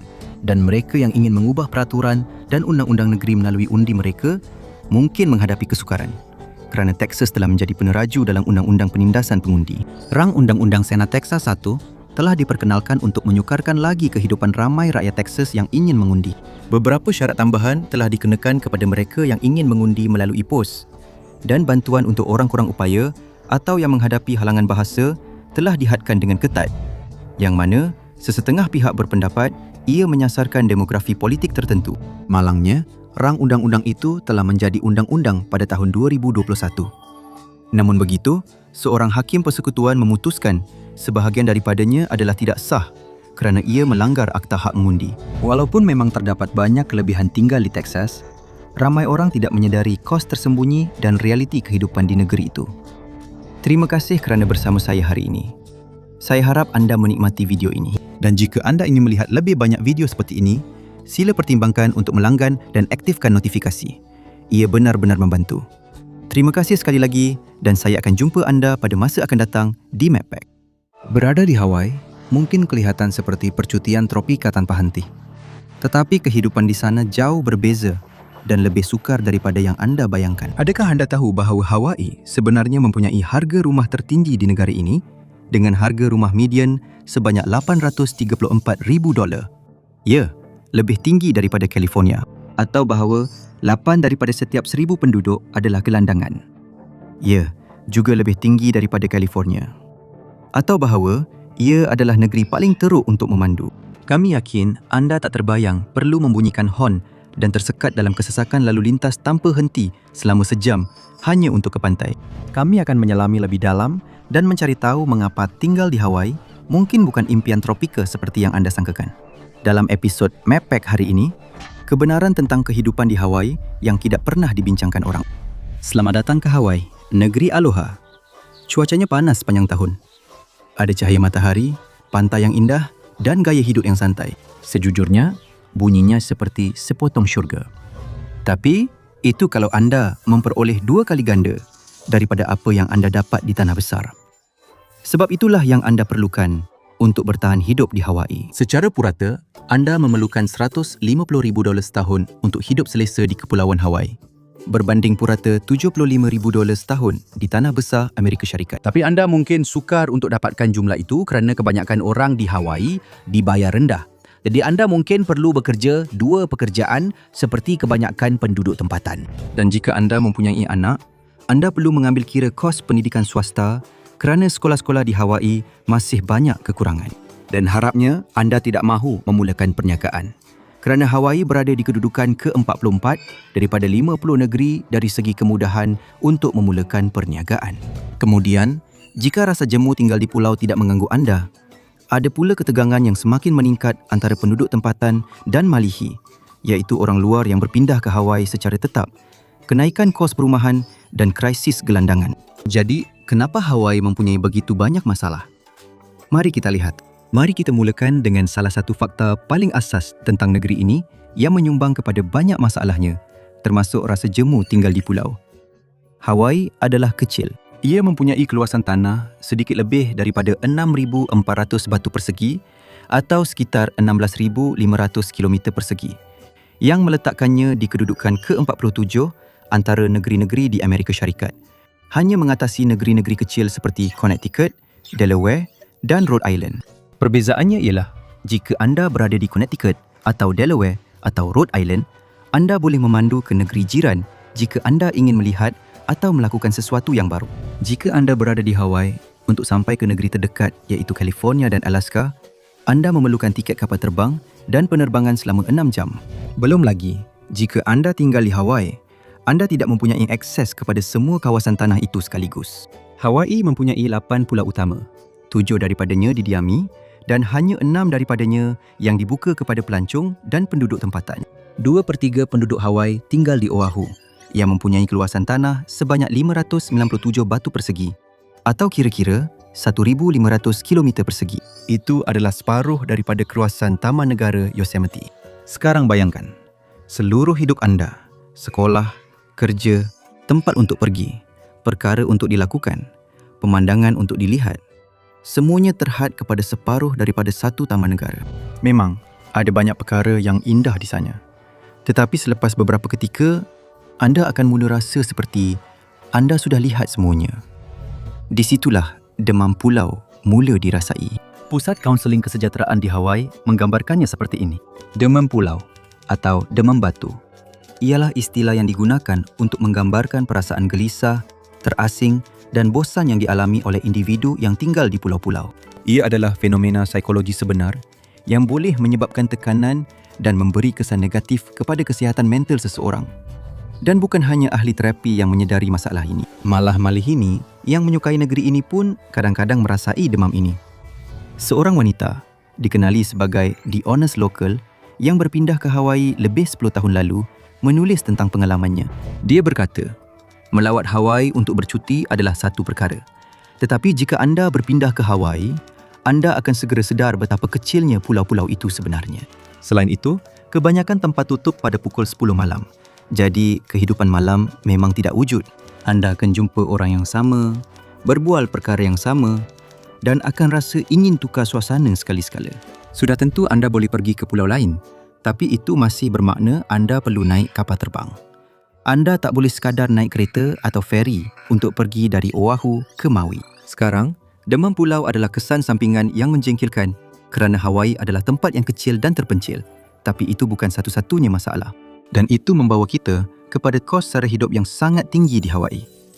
Menurut PayScale, kos sara hidup di Honolulu adalah 85% lebih tinggi daripada purata negara. Ini termasuk harga barangan runcit yang secara purata 20% lebih tinggi, harga utility 71% lebih tinggi dan harga perumahan 219% lebih tinggi. Sebagai perbandingan, San Francisco yang secara meluas dianggap sebagai salah satu tempat termahal di Amerika Syarikat hanya mempunyai kos sara hidup 70% lebih tinggi daripada purata negara. Bagi harga perumahan, San Francisco mencatatkan 182% lebih tinggi daripada purata negara. Ini bermakna Honolulu mengatasinya. Kita akan bincangkan lebih lanjut tentang harga perumahan sebentar lagi kerana terdapat pelbagai sebab bermasalah di sebaliknya. Tetapi mari kita mulakan dengan saiz Hawaii, pengasingannya dan kesannya terhadap harga barangan runcit serta utility. Pemilik rumah di Hawaii mungkin patut mempertimbangkan untuk menggunakan lilin semula, kerana bil elektrik isi rumah purata pada November 2024 ialah $355 sebulan. Harga yang tinggi ini kebanyakannya disebabkan oleh lokasi Hawaii yang terpisah. Hampir semua elektrik dihasilkan daripada minyak yang perlu dihantar masuk. Penghantaran menambah banyak kos, menyebabkan purata kos elektrik di Hawaii ialah 39 sen setiap kilowatt jam. Berbanding purata kos di tanah besar iaitu 17 sen setiap kilowatt jam. Bukan sahaja itu, lebih daripada 2 kali ganda purata kos di tanah besar, ia juga menjadikan Hawaii negeri paling mahal untuk elektrik di negara ini. Ceritanya sama untuk barangan runcit. Walaupun makanan di pasaraya kebelakangan ini membebankan semua orang, makanan di pasaraya Hawaii memang sangat mahal. Itu kebanyakannya disebabkan oleh fakta bahawa 85 hingga 90% makanan yang dijual di negeri itu perlu diimport. Oleh kerana Hawaii mempunyai iklim tropika, anda tidak boleh menanam apa sahaja di sana, termasuk banyak perkara yang dianggap sebagai makanan ruji oleh rakyat Amerika. Jadi, walaupun anda boleh mendapatkan harga yang baik untuk hasil tanaman tempatan yang tumbuh subur dalam cuaca pulau, seperti kacang macadamia, mangga dan avokado, segala yang lain dibawa masuk melalui kapal kargo. Untuk menambah masalah kos makanan, ternyata banyak makanan tidak tahan dengan perjalanan sejauh 2,500 batu merentasi lautan Pasifik dalam kelembapan yang tinggi. Yayasan Pertanian Hawaii menganggarkan bahawa 1/3 daripada semua makanan yang diimport dibuang sebaik sahaja ia dipunggah di pelabuhan Hawaii kerana ia sudah rosak. Jadi, penjual makanan terpaksa mengenakan harga yang lebih tinggi kerana menjangkakan 1/3 daripada hasil mereka akan rosak. Hakikat bahawa Hawaii sendiri kecil, jadi persaingan antara pasaraya agak terhad tidak banyak membantu. Kedai-kedai tidak mempunyai banyak insentif untuk menurunkan harga dan memandangkan mereka sudah pun membayar kos utility serta sewa atau gadai janji yang sangat tinggi, tidak jelas berapa banyak ruang yang mereka ada untuk menurunkan harga. Ini membawa kita kepada persoalan, apa sebenarnya yang sedang berlaku dengan harga hartanah di Hawaii yang tidak terkawal? Pusat Penyelidikan dan Maklumat Ekonomi Missouri telah menjalankan satu kajian mengenai harga rumah di seluruh Amerika Syarikat dan mendapati bahawa pada tahun 2024, pasaran perumahan di California yang terkenal dengan harga yang sangat tinggi mempunyai harga rumah median sekitar $728,000. Sebagai perbandingan, harga rumah median di Hawaii ialah $834,000, menjadikannya negeri paling mahal di Amerika Syarikat untuk membeli rumah. Anda boleh sebahagiannya mengaitkan perkara ini dengan saiz Hawaii. Ruang adalah terhad dan sebahagian besarnya, iaitu 48%, merupakan tanah yang dilindungi. Tetapi ceritanya jauh lebih rumit. Ramai orang mahu tinggal di Hawaii, terutamanya orang kaya. Begitu ramai pembeli asing dengan dana yang besar membeli rumah dan tanah di Hawaii, sehingga ia secara rasmi telah menjadi pasaran hartanah antarabangsa. Malah penduduk tempatan yang juga dikenali sebagai Kama Aina semakin tidak mampu untuk tinggal di negeri tempat mereka dilahirkan. Pada Jun 2023, buku Fakta Perumahan Hawaii mendapati bahawa pembeli dari luar negeri membentuk sebahagian besar jualan rumah di Hawaii. Mereka menyumbang lebih separuh daripada jualan kondominium di pulau-pulau jiran. Ketua Ahli Ekonomi Hawaii mendapati bahawa 24% rumah di Hawaii yang dijual antara 2010 dan 2020 telah dibeli oleh penduduk luar negeri dan 4% dibeli oleh warga asing. Oahu sebenarnya mempunyai peratusan pembeli asing yang paling rendah. Sebahagiannya disebabkan saiznya yang agak besar. Tetapi di pulau-pulau jiran seperti Maui, Kauai dan Big Island, lebih 40% pembelian adalah daripada penduduk luar negeri. Dan masalahnya, ini bukan sekadar orang berpindah dari negeri lain ke Hawaii. Governor Josh Green mengumumkan bahawa 52% daripada 89,000 sewaan jangka pendek di Hawaii dimiliki oleh penduduk luar negeri yang menjana pendapatan daripadanya. Bermakna pendapatan itu keluar dari negeri dan pemilik rumah itu sendiri pun tidak tinggal di situ. Sesetengah orang dan kumpulan advokasi menegaskan bahawa Hawaii mempunyai banyak kerenah birokrasi yang menyumbang kepada krisis perumahan. Hanya 5% daripada tanah yang tersedia untuk sebarang jenis pembinaan dan sebahagian besar tanah di Oahu dizonkan untuk rumah keluarga tunggal yang mengehadkan bilangan orang yang boleh tinggal di situ. Tetapi ada juga yang mengatakan bahawa setiap kali Hawaii membenarkan lebih banyak perumahan dibina, permintaan antarabangsa meningkat dengan lebih pantas. Dan selalunya, pembeli antarabangsa pun tidak kisah tentang rumah itu sendiri. Mereka hanya mahukan tanah itu dan selalunya merobohkan rumah yang ada untuk membina rumah mereka sendiri yang jauh lebih mahal sekaligus menaikkan nilai hartanah untuk semua orang lain. Honolulu Civil Beat berkata, petikan, pembeli luar dan pelabur telah menaikkan harga rumah kami sebanyak $700,000 hingga $800,000, lebih tinggi daripada apa yang sepatutnya berdasarkan gaji tempatan. Pembeli tempatan langsung tiada peluang. Walaupun itu mungkin kedengaran baik untuk pemilik rumah Hawaii sekarang, jika mereka mahu menjual, ia adalah berita buruk untuk mereka yang ingin keluar dari rumah keluarga dan membeli rumah pertama mereka. Memang benar, itu adalah sesuatu yang kebanyakan anak muda di Amerika Serikat hadapi juga. Tetapi di Hawaii, anda lebih berkemungkinan jumpa seekor unicorn daripada rumah pertama yang mampu dimiliki. Dan untuk pemilik rumah tempatan yang tidak mahu menjual, ia adalah berita yang sangat buruk kerana cukai hartanah mereka meningkat setiap tahun dan ramai orang tidak mempunyai wang untuk membayarnya. Kenapa?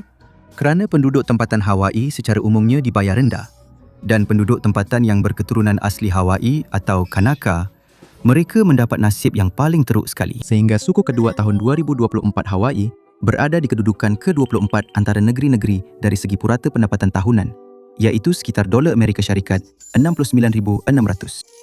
Ini sebenarnya meletakkan Hawaii di bawah purata pendapatan negara, iaitu 73,219 dolar Amerika Syarikat. Betul tu. Kebanyakan negeri di Amerika Syarikat berada di bawah purata negara. Dan walaupun tempat lain seperti Oklahoma atau Idaho mempunyai gaji yang lebih rendah daripada Hawaii, mereka juga mempunyai kos sara hidup yang jauh lebih rendah. Manakala Hawaii mempunyai kos sara hidup tertinggi di negara ini. Ini bermakna penduduk tempatan hampir tidak mampu menampung kehidupan dengan gaji mereka. Forbes mendapati bahawa penduduk Hawaii membelanjakan purata $55,500 untuk perbelanjaan tahunan, menjadikan mereka mempunyai pendapatan boleh guna terendah berbanding penduduk negeri lain, iaitu sekitar $9,500 setahun. Ini menyebabkan banyak isi rumah tempatan tergolong dalam kategori ALICE. ALICE bermaksud Asset Limited, Income Constrained, Employed. Aset terhad, pendapatan terhad, bekerja. Ia bermaksud orang yang memperoleh pendapatan melebihi paras kemiskinan persekutuan tetapi masih tidak mampu menampung keperluan asas di kawasan mereka. Jadi, kebanyakan orang di bawah umur 30 tahun. Menurut paras kemiskinan persekutuan, hanya 11% rakyat Hawaii yang memperoleh pendapatan kurang daripada paras kemiskinan. Tetapi lihatlah ambang ALICE yang lebih realistik mencerminkan kos sara hidup di rantau tersebut. Dan 44% isi rumah di Hawaii tidak memperoleh pendapatan yang cukup untuk benar-benar menampung kehidupan di negeri itu. Mungkin itulah sebabnya Hawaii Financial Health Pulse mendapati bahawa 23% rakyat Hawaii bekerja lebih daripada satu pekerjaan. Tetapi, kenapa gaji begitu rendah di tempat yang begitu mahal pada asalnya? Sebenarnya, ia berkaitan dengan fakta bahawa banyak kos sara hidup tempatan tidak ada kaitan dengan gaji tempatan, tetapi lebih kepada pembeli rumah asing dan Hawaii terpaksa mengimport hampir segala-galanya dari tanah besar. Pada asasnya, bekalan dan permintaan memang tidak berfungsi di Hawaii. Tetapi ia juga banyak berkaitan dengan industri utama pulau itu, iaitu pelancongan. Kerana inilah masalahnya. Walaupun Mai Tai anda dan bilik resort 4 bintang anda mungkin sangat mahal, wang itu tidak sampai kepada pekerja kerana industri pelancongan memang tidak membayar dengan baik. Kebanyakan pekerjaan adalah pekerjaan perkhidmatan peringkat permulaan yang tidak memberi banyak ruang untuk berkembang. Sekurang-kurangnya, tidak untuk majoriti orang yang terlibat dalamnya. Universiti Negeri Florida telah menerbitkan satu kajian dalam Tourism Management Journal yang mendedahkan bahawa bukan sahaja pekerja industri pelancongan dibayar rendah, malah mereka sebenarnya mempunyai pendapatan mingguan terendah berbanding mana-mana segmen buruh lain. Kajian tersebut meliputi data gaji di Amerika Syarikat antara tahun 2006 hingga 2018 melibatkan lebih daripada sedozen industri. Todd Dockrum, penolong profesor di Sekolah Hospitality, berkata demikian. Sementara purata gaji mingguan bagi semua industri adalah $710, ini adalah pada tahun 2010-an ketika jumlah itu masih bermakna. Purata gaji mingguan dalam bidang rekreasi dan hospitality ialah $311. Itu kurang daripada separuh gaji keseluruhan. Bukan itu sahaja, malah gaji dalam bidang hospitality nampaknya tidak seiring dengan inflasi umum dan kenaikan gaji. Dr. mendapati bahawa untuk setiap $1 kenaikan gaji dalam ekonomi, gaji dalam bidang rekreasi dan hospitality hanya meningkat sebanyak 81 sen. Itu sebahagian daripada sebab ramai orang yang bekerja dalam bidang rekreasi dan hospitality di negeri lain menganggap pekerjaan mereka sebagai sementara atau mungkin pekerjaan permulaan yang dilakukan ketika mereka masih muda. Tetapi di Hawaii, di mana ekonominya sangat bergantung kepada pelancongan untuk terus hidup, selalunya tidak banyak pekerjaan baik lain yang boleh diceburi sebagai alternatif. Jabatan Perniagaan, Pembangunan Ekonomi dan Pelancongan Hawaii mendapati bahawa jika kesan langsung, tidak langsung dan teraruh industri itu diambil kira, pelancongan menyumbang 23.6% daripada keseluruhan ekonomi negeri tersebut. Di pulau-pulau yang sangat bergantung kepada pelancongan seperti Maui, industri ini menjadi lebih penting lagi. Pelancongan menyumbang sebanyak 37.8% kepada ekonomi Maui dan jabatan yang sama mengkaji gaji dalam industri pelancongan di negeri mereka dan mendapati bahawa apa yang berlaku di seluruh Amerika Syarikat juga berlaku di sini. Satu kumpulan, iaitu penduduk asli Hawaii, mendapat layanan yang tidak adil. Purata gaji dalam industri pelancongan antara tahun 2017 dan 2021 ialah $44,000 setahun, puluhan ribu lebih rendah daripada purata gaji umum di Hawaii. Tetapi penduduk asli Hawaii memperoleh jumlah yang lebih rendah daripada itu, dengan purata pekerja industri pelancongan hanya memperoleh hampir $39,000, iaitu 12% lebih rendah daripada purata gaji dalam industri pelancongan. Negeri ini jelas bergantung kepada pelancongan dan mempunyai banyak peluang pekerjaan dalam industri tersebut. Tetapi juga jelas bahawa pelancongan tidak memberikan banyak peluang kepada penduduk tempatan untuk meningkatkan pendapatan mereka ke tahap yang membolehkan mereka menampung hidup. Belum lagi sistem percukaian Hawaii yang memang sangat membebankan bagi mereka yang berpendapatan rendah. Ia merupakan negeri ketiga terburuk di Amerika Syarikat dari segi percukaian terhadap keluarga berpendapatan terendah. 20% golongan berpendapatan terendah dikenakan cukai sebanyak 14.1%. Itu menjadi lebih menjengkelkan apabila anda mengetahui bahawa 1% golongan berpendapatan tertinggi di Hawaii hanya dikenakan cukai sebanyak 10.1%. Sistem ini seterusnya mengurangkan pendapatan bersih bagi ramai penduduk Hawaii, terutamanya mereka yang paling terdedah kepada kemiskinan sejak awal lagi. Dan itu bukanlah satu-satunya masalah yang disebabkan oleh pelancongan, seperti yang anda akan lihat sebentar lagi. Sekarang, anda mungkin berfikir, baiklah, jadi jika sektor pelancongan membayar gaji yang rendah, kenapa tidak lebih ramai penduduk Hawaii cuba memulakan perniagaan sendiri supaya mereka mempunyai lebih banyak peluang untuk berkembang? Dan jawapannya ialah, kerana bukanlah mudah untuk memulakan perniagaan di Hawaii. Wallet Hub meletakkan Hawaii di kedudukan ke-44 daripada 50 negeri apabila berkaitan dengan memulakan perniagaan. Memulakan satu perniagaan memerlukan kos yang agak tinggi dan pasaran serta jumlah pelanggan berpotensi hanyalah 1.44 juta orang secara keseluruhan, disebabkan oleh geografi dan populasi pulau-pulau yang agak kecil. Ini bermakna orang di Hawaii menghadapi lebih banyak kesukaran untuk memulakan perniagaan yang boleh meningkatkan pendapatan mereka. Jika keusahawanan tidak dapat dicapai oleh kebanyakan orang, Mungkin mengejar pendidikan yang baik adalah penyelesaian untuk mendapatkan pekerjaan dengan gaji yang lebih tinggi. Tetapi Hawaii berada jauh di bawah purata dalam pendidikan awam, iaitu di kedudukan ke-37 daripada 50 negeri. Menurut sebuah saluran berita tempatan yang melaporkan tentang isu pendidikan di Hawaii, negeri itu tidak membuat pelaburan dalam pembelajaran maya dan pendidikan digital seperti yang dilakukan oleh negeri-negeri lain di Amerika Syarikat. Ia juga secara umumnya kekurangan kaedah pendidikan inovatif atau pengajaran alternatif seperti sekolah Montessori. Mungkin itulah sebabnya ramai orang di Hawaii menghantar anak-anak mereka ke sekolah swasta. Sebenarnya, Hawaii dan Washington DC mempunyai peratusan kehadiran sekolah swasta tertinggi di negara ini, masing-masing pada 17% pelajar tempatan yang menghadiri sekolah swasta berbanding sekolah awam. Memandangkan yuran purata sekolah swasta di negeri ini berharga kira-kira $14,800 setahun pada tahun 2025 ini, merupakan beban keuangan kepada keluarga di Hawaii, dan ini merupakan satu lagi halangan untuk mewujudkan peluang kepada keluarga daripada pelbagai kelas sosioekonomi. Tapi sekurang-kurangnya, semua orang dapat menikmati keindahan semula jadi pulau ini. Betul tak? Hawaii yang menjadi destinasi yang begitu menarik menyebabkan kehidupan penduduk tempatan menjadi tidak tertanggung semasa musim kemuncak pelancongan, yang biasanya berlangsung dari Disember hingga April. Orang tempatan merancang kehidupan dan urusan harian mereka mengikut waktu puncak untuk mengelakkan barisan panjang dan kesesakan lalu lintas yang disebabkan oleh lebih 10 juta pelawat tahunan ke pulau ini. Dan pulau-pulau ini begitu kecil sehingga hampir mustahil untuk mengelakkan pelancong sepenuhnya. Laluan anda ke tempat kerja, sekolah, bank, pasaraya atau pulang ke rumah mungkin akan melalui jalan utama yang dipenuhi pelancong. Malah, satu lagi kajian Wallet Hub mendapati bahawa Hawaii adalah negeri paling teruk untuk memandu daripada semua 50 negeri. Maaf kepada orang New York dan Los Angeles yang menyangka mereka memegang gelaran ini. Ini mungkin mengejutkan bagi mereka yang tidak pernah tinggal di sana. Tetapi ia masuk akal jika anda fikirkan tentang hakikat bahawa jumlah panjang jalan raya agak terhad disebabkan saiz pulau-pulau yang kecil. Terdapat juga sedikit pengangkutan awam selain beberapa bas awam yang kebanyakannya perlahan dan sukar digunakan, terutamanya di luar Oahu. Ini bermakna, selain semua kereta sewa pelancong yang memenuhi jalan raya, hampir setiap isi rumah di Hawaii memiliki sekurang-kurangnya satu kereta, jika tidak lebih, untuk beberapa ahli keluarga, supaya semua orang boleh pergi bekerja, ke kelas dan sebagainya. Ia merupakan satu lagi beban keuangan yang menyumbang kepada kos sara hidup, yang akhirnya menyebabkan jalan utama sesak.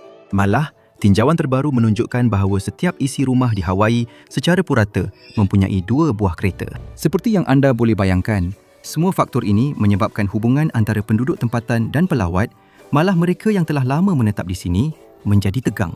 Secara zahirnya, ini masuk akal kerana memang wujud hubungan cinta dan benci. Di mana-mana destinasi, memang wujud hubungan seperti ini antara orang yang bergantung kepada pelancongan, tetapi pada masa yang sama, turut terjejas dari segi kewangan kerananya. Seorang pendatang berkata, "Ketahuilah bahawa apabila anda berpindah ke sini, anda perlu cekalkan hati, kerana layanan dingin itu hampir pasti akan anda terima." Tetapi di Hawaii, rasa tidak puas hati itu lebih mendalam daripada sekadar antara penduduk tempatan dan pendatang. Dan itu membawa kita kembali kepada perbezaan gaji antara orang asli Hawaii dan orang Hawaii lain.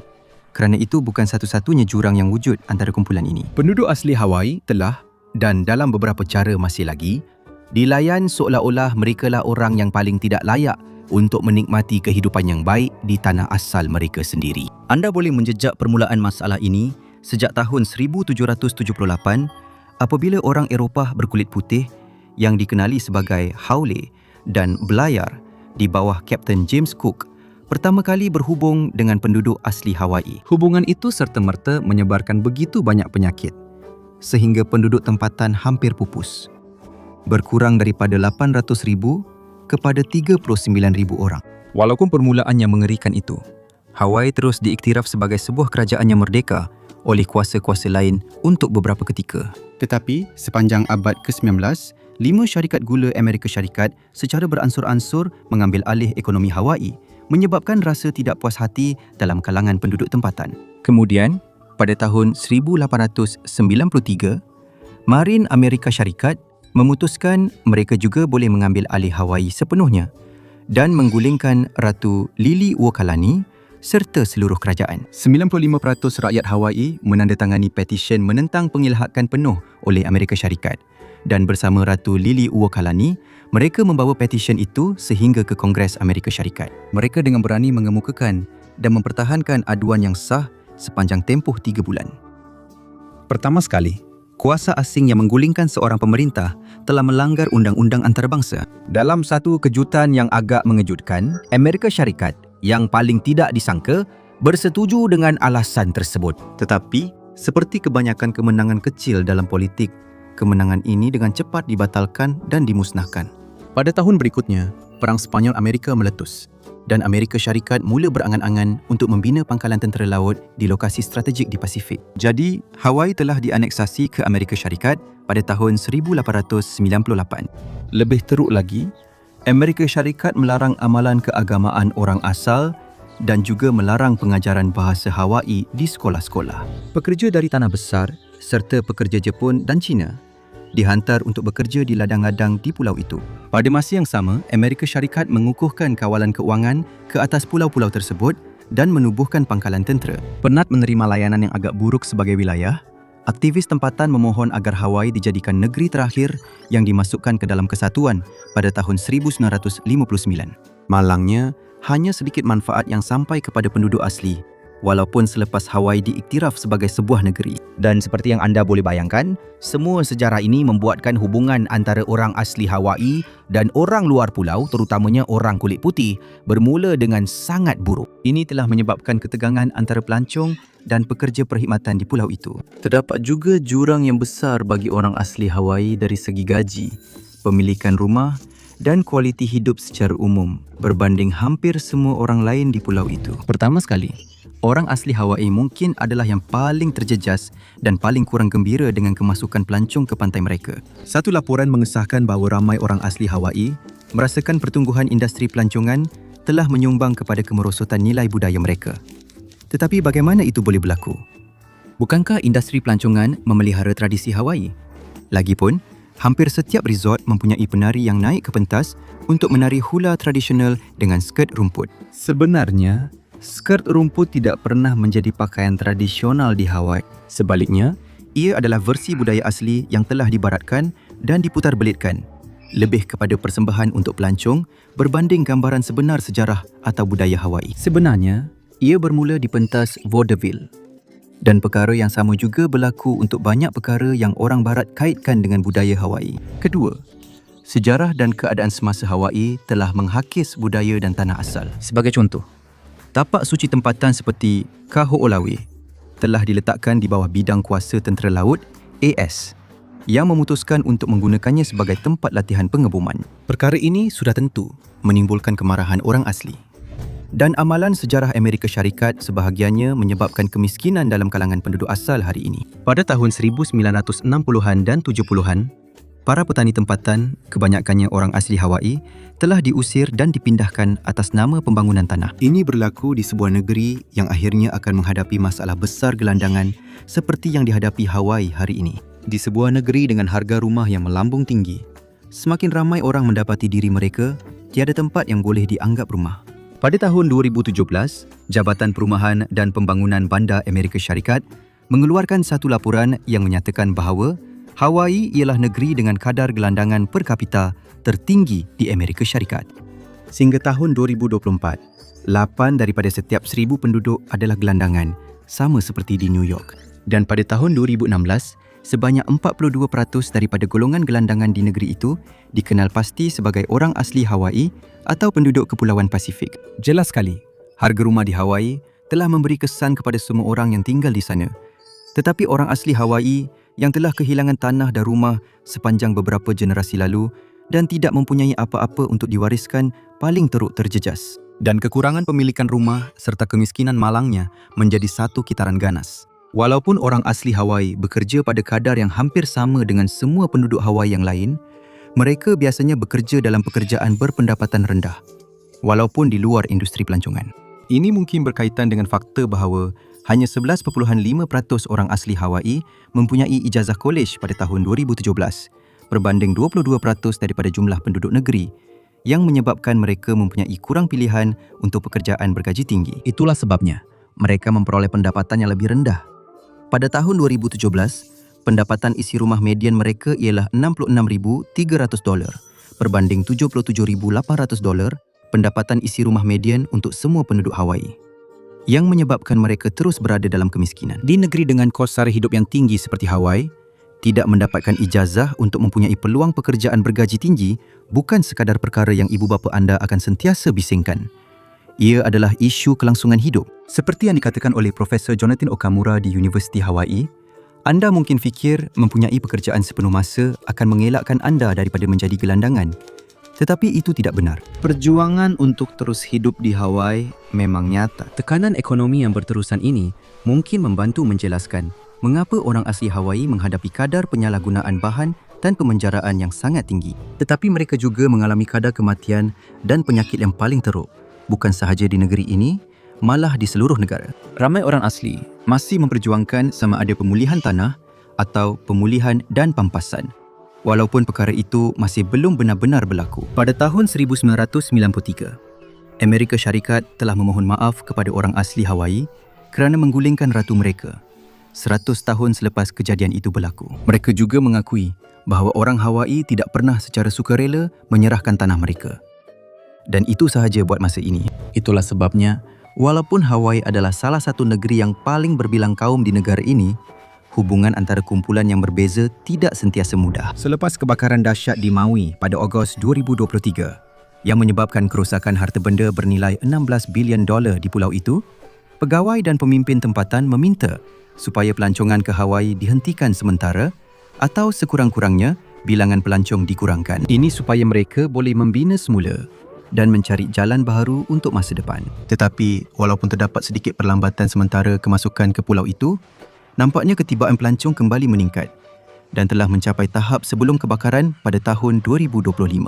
Bukan itu saja, Hawaii juga perlu berdepan dengan satu lagi masalah mendesak, perubahan iklim dan penggunaan tanah yang tidak baik oleh resort-resort.